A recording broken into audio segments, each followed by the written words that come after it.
국제통상과 관련된 가장 이상적인 보여줬다. 제가 봤을 때 이 학생이 합격할 수 있었던 결정적인 요인은 바로 지 않았을까? 안녕하십니까, 노생수의 임승혁 컨설턴트입니다. 오늘 이 시간에는 인하대 국제통상학 일반고 3점대 중반 학생의 생활기록부를 분석하는 시간을 한번 가져보도록 하겠습니다.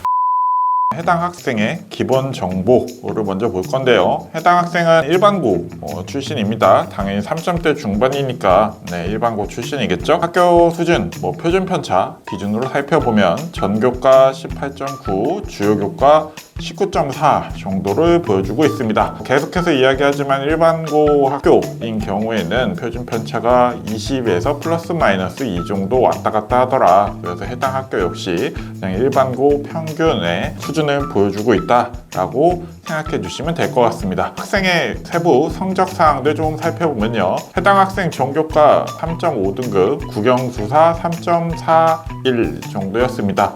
과목별로는 환경 계열임에도 불구하고 수학이 3.9, 영어가 3.6, 국어 사탐이 다른 과목들에 비해서 조금 좋은 3점대 초반을 보이고 있습니다. 기본적으로 이과 쪽으로 수학을 잘하는 학생들 1, 2등급이 모여져 있기 때문에 문과를 희망하는 경우에는 3점대 이상이 되는 경우가 상당히 많습니다. 특히 이제 중하위권 대학의 학종을 노리는 경우라면 수학 성적이 안 좋아서 상경 계열을 무조건 지원 못한다, 이런 생각은 중하위권 대학 같은 경우에 조금 내려놓으셔도 되지 않을까. 그래도 이제 3점대 후반은 사실 상경 계열의 인하대 정도 라인을 쓰기에는 살짝 부담되는 점수이다 라는 점 생각해 주시면 됩니다. 그런데 해당 학생의 성적에서의 가장 큰 장점은 1학년에서 2학년, 3학년 이동할 때 성적이 상승했다는 점입니다. 1학년에서 2학년 갈 때 0.5등급 정도 올랐고 2학년에서 3학년 때는 0.9등급 정도로 더 크게 오른 상황입니다. 그래서 해당 학생은 거의 1학년 때는 4등급 초중반의 성적, 중반대 성적이었다가 2학년, 3학년 때 차차 좋은 성적을 보였다. 이런 성적상의 특징이라고 보시면 됩니다. 해당 학생 내신 성적은 다음과 같고요. 그리고 모의고사 성적 같은 경우에 6월 평가원 기준으로 서울 하위권 대학, 한성대, 서경대, 삼육대, 수원대, 강남대 등 하위권 대학을 지원할 수 있었던 성적이었기 때문에 어떻게든 학생부 종합전형에서 좋은 결과를 일단 받아야 됐던 그런 상황입니다.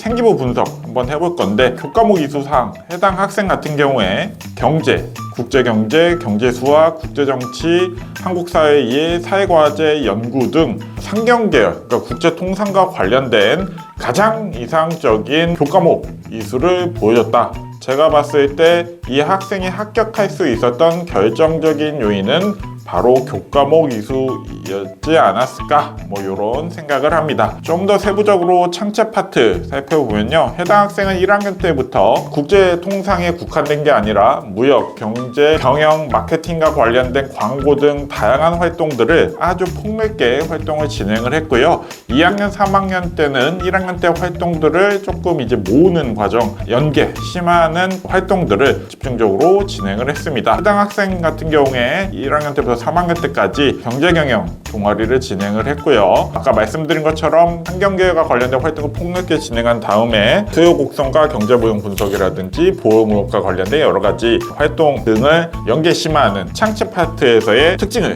보이고 있습니다.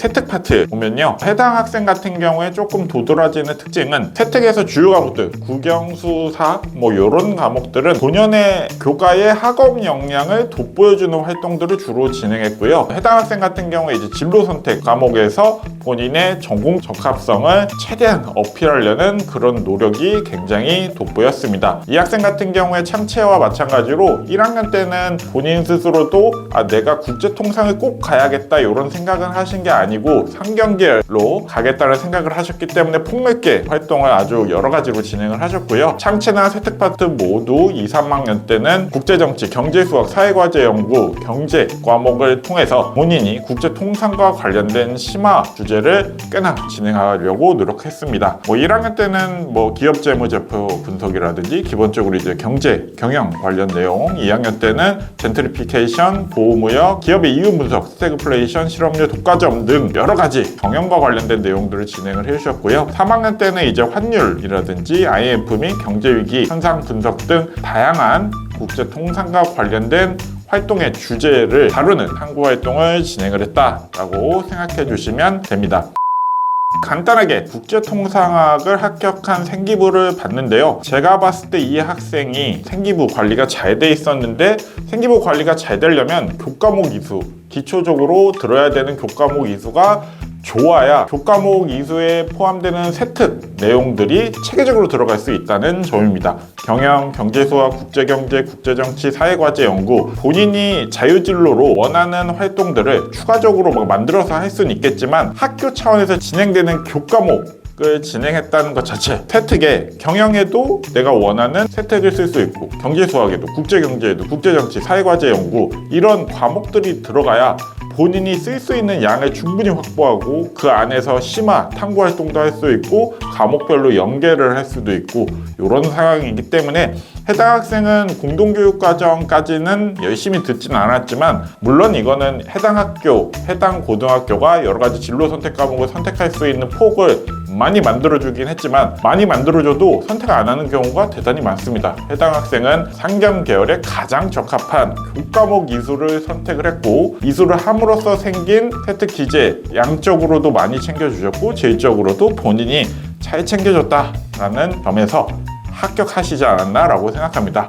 그래서 해당 학생 3점대 중반임에도 불구하고 인하대 국제통상학과를 재취업하셨고요. 인천대 같은 경우에도 6대1에서 8대1, 인하대도 한 7대1 정도, 인천대도 8.8대1 정도 되는 학생부 종합전형에서 재취업이라는 결과를 만들어낼 수 있었다 라는 점 확인해 볼 수 있었습니다. 최종적으로 해당 학생은 인하대를 진학하신 걸로 확인이 됩니다. 자, 그래서 오늘 너생소 3화에서는 인하대 국제통상학과와 관련된 생활기록부를 분석하는 시간을 가졌는데요. 어떤 학과든지 간에 학생부 종합전형의 가장 기초적인 출발은 바로 교과목 이수, 그 전공과 관련된 교과목 이수인데 그 학과와 관련된 교과목을 많이 이수해야 본인이 쓸 수 있는 양이 많아집니다. 양이 많아지게 되면 본인이 억지로 찾아가서 하지 않아도 활동도 자연스럽게 들어가고 그 활동들이 본인이 의도적으로 그거를 심하게 연계하지 않더라도 자연스럽게 연계되는 경우가 있기 때문에 꼭 교과목 이수 파트, 특히 상경계열 같은 경우에 본인의 전공과 관련된 교과목 이수 꼭 들으시길 바랍니다. 그럼 오늘 너생소 3화는 여기까지 진행하도록 하겠습니다. 다음번에도 다른 학과의 생활기록부를 분석해보는 시간을 가지도록 하겠습니다. 그럼 오늘 컨텐츠는 여기까지 진행하겠습니다. 모두들 안녕!